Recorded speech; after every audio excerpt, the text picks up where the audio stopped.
Kierkegaard had been Abraham. He had stood on that mountain with Regine. He had held something precious and let it go, not out of cruelty, but out of a fidelity to something in himself he could not betray without ceasing to exist. Anxiety, he wrote, is the dizziness of freedom. When your stomach drops before a real decision, the relationship that would cost everything, the truth that cannot be unsaid, you are not broken. You are standing at the edge of your actual life. The dizziness is the proof that the edge is real. In his final years, Kierkegaard turned on the Danish church, not because he had lost his faith, because he had watched the institution take the most dangerous idea he knew, the leap, and send it down into something warm and entirely without cost.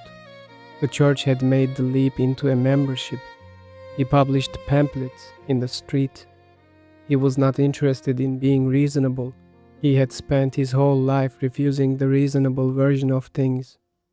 He collapsed on the street in October 1855, 42 years old, carried to a hospital by strangers. A friend asked him if he was at peace. He said he was. There was no wife in the room, no children, no institution that claimed him, only the notebooks.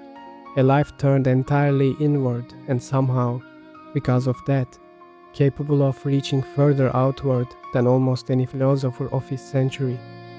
He had made the leap. He had paid for it every day. He died certain it had been worth it. Somewhere in another part of the city, an older Regine was living the life he had made possible for her by leaving. He had loved her enough to be honest. Kierkegaard spent his entire life arguing one thing, that the moments which terrify you are not obstacles to your life, they are the entrance to it.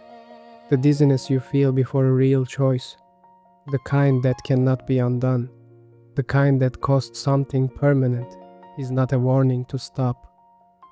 It is the moment just before the leap. Most people wait for it to pass. They find a way to stay comfortable, to defer. And the years go by, and the edge is always there. Kierkegaard leaped. He lost the woman he loved. He lost a comfortable life. He lost the kind of legacy that gets celebrated in your own lifetime. And he found something the comfortable life could never have given him. The question he left behind is not abstract. What would it cost you to jump?